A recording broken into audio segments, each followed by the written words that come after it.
Can't wait. Oat milk ice cream. Hey, I'm Megan Mitchell, and I'm here in the Thrive Market Test Kitchen, and today I'm going to show you how to make oat milk ice cream. It's dairy-free, and my versions are also gluten-free. I'm doing a cookies and cream version and a strawberries and cream with roasted strawberries. What's your favorite? I want to know, are you a chocolate lover, or would you be more into the strawberries and cream? Comment and let me know. Common grievance I find with some of my friends and people that I know, they want a dairy-free ice cream. They also want it to be gluten-free. Not always the case. It's hard to find in grocery stores or online or at ice cream parlors. I'm like 90. I'm using Califia Oat Barista Blend. It's gluten-free. And the cookies and cream cookies that I'm using are gluten-free too. Before I get started on the recipe, make sure you subscribe, you like, you comment. When you subscribe, there'll be a little bell that pops up. And then you can click the bell and it tells you every time there's a new prep school episode. Do it, do it, do it. Subscribe, please. If you haven't heard of Thrive Market, you don't know what Thrive Market is. It's an online market where you can buy organic and non-GMO products, everything from bath and body to pantry to fish and wine. It has everything, and it's delivered directly to your door. Let's start by making the base, the ice cream base. I have a vanilla bean. I'm going to split it lengthwise. And then scrape out the seeds inside with the back of my knife. The base that I'm making is just a vanilla base. That way I can add whatever flavorings I want to it after. But this is just a good natural, a good basic base. Seeds, I'm going to put them in the pot. The oat milk, make sure you shake it up. I like this barista blend because it's a little thicker, a little creamier, and it's really good. You need this entire container. It's about 4 cups. And you can find this on thrivemarket.com. A pinch of salt and vanilla extract. I'm adding my cookies and cream cookies in a little bit, but to this base, if you wanted to add different flavors, you could add matcha powder, you could add cocoa powder, cacao powder, you could add peppermint extract if you wanted to make this mint flavor. This is where you would sort of change that base flavor. I'm going to bring this over to the stove and bring it to a simmer. While my oat milk simmers, comes up to heat, I'm going to make the custard egg portion. I have 6 egg yolks. And to it, I'm going to add 2/3 cup of organic granulated sugar, 1/4 of a cup of cornstarch. Whisk this together until it's a light, pale, smooth consistency. It'll kind of clump up when you first whisk it together, but then it'll smooth out. Gosh, those yolks are so vibrant. It's an arm workout. It's so ripped on my right arm. Okay. This is, see how it's a lighter yellow? It's starting to dissolve the sugar a little bit. I'm going to take it over and temper it with the oat milk mixture. What's temper? It's bringing up the temperature of the egg mixture. Because if I just poured this egg mixture straight into the hot oat mixture, let me show you. It's way easier to show you than talk about it. It's tricky.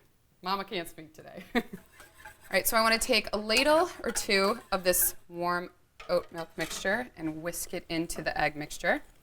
And this is bringing up the heat of our eggs because I don't want scrambled eggs. This is what I was saying before. Ideally, you'd start with room temp eggs so they're not cold. And then carefully pour it in.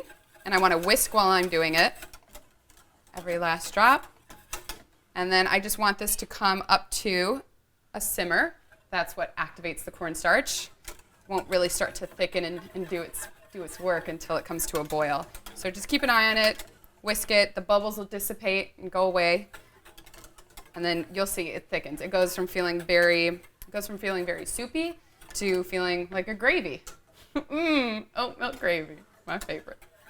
I really like the creaminess that this oat milk barista blend has. I like it's creamy, it's thick, but if you don't like oat milk, Califia also has an almond milk barista blend that you can try. Okay, so it's thickened. I can see it. I can feel it on my whisk. And the bubbles are dissipating. They're not as bubbly as before. All right, this looks ready. I'm going to remove it from the heat and strain it. All right, I have a clean bowl lined with a fine mesh strainer. Just in case I made scrambled eggs at the bottom, it'll catch any of that and make it super, super smooth. Truthfully, if you added a little bit more cornstarch, this would make a mean pudding. Oh, I did good, man.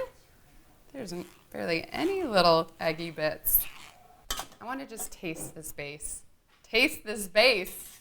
I want to show you it too. It's so creamy. You can see the flecks from the vanilla bean. This is so pretty. I'm going to give it a taste. Oh my gosh, it's so good. I would just drink this on its own, warm, maybe poured over some berries. Do we have to make ice cream? I have a new idea. Right, I'm going to cover this and I'm going to pop it in the fridge for at least a couple of hours. I want it to chill down before I put it in my ice cream machine. It's even better overnight. It really lets the flavors meld, but if you're in a pinch, if you're really craving that oat milk ice cream, just wait a couple hours and then you can churn it. My base has chilled, and I want to just give it a quick whisk because sometimes it separates and you just want it nice and smooth and creamy. This looks so good. Well, I'm going to make it better. I've crushed up some cookies and cream. They're not Oreos, but they're gluten-free chocolate sandwich cookies. Woo! That's a mouthful. I crushed them up. You could add any sort of cookie at this point. You could add fruit if you wanted. Pistachios, chopped nuts. Stir this in. If you want to keep it, see how pretty it looks now? If you want to keep it that look where it's the vanilla base and you can see the cookies, add the cookies after you've churned it. But I want to add it now because it turns it this dark chocolate color. It looks so good. I have my ice cream maker. My base has been frozen. Make sure before you start this, you put your base in the freezer. Carefully pour this in. Ooh! Pop the lid on. This will take 20 to 25 minutes. It depends on your ice cream maker, but this one for me took about 20, 25 minutes. Sounds so good too to listen to. And you'll see it'll go from very loose and liquidy like you just saw. It'll look like soft serve, and that's when you know it's ready. It looks great. It looks great. Okay. So at this stage, ooh, come here, baby. It's a little softer than, it looks like soft serve. So to firm it up, I'm going to put it in this loaf pan and pop it in the freezer. But see how it turned this dark chocolatey color? If you didn't like that, like I said, just add the cookies at the very end.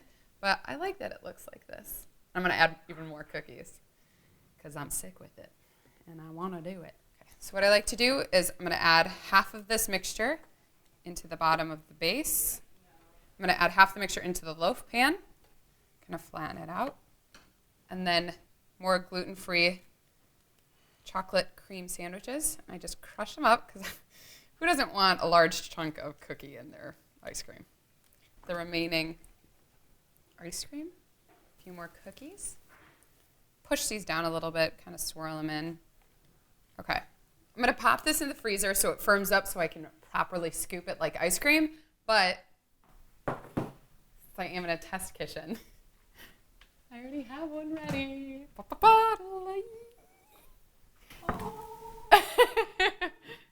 My sound effects back there. Cup, glass, whatever you want to put it in. I'm not sure what I want to scoop it with, so I have a portion scoop with the lever. I have an old school ice cream scoop. What do you think works better? I'm going to go with this one. That looks so good.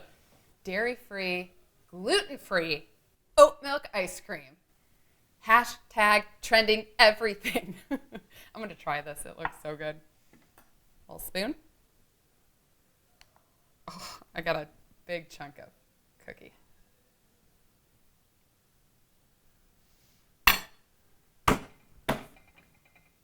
It was so good. I feel like if you did a blind taste test with someone, they wouldn't know that this is dairy-free. It's creamy. It's thick. It's not icy. I feel like sometimes you get dairy-free ice creams and it can be kind of icy. Not icy at all. It's so good. But don't think for 1 second I forgot about that other ice cream. I keep all of my ice cream below deck. Roasted strawberries and cream ice cream. Roasted strawberries, gluten-free shortbread cookies, and I use the exact same base that I used for the cookies and cream. Should I scoop it up? I can't even speak. This might be my new favorite. Roasting the strawberries makes them super sweet, and you get a little crunch from the shortbread. And you didn't see me make this one on camera, but the recipe will be linked below, as well as the cookies and cream recipe. All the products that I used you can find at thrivemarket.com/prepschool. I hope you make this. This one is really, really good. Happy cooking.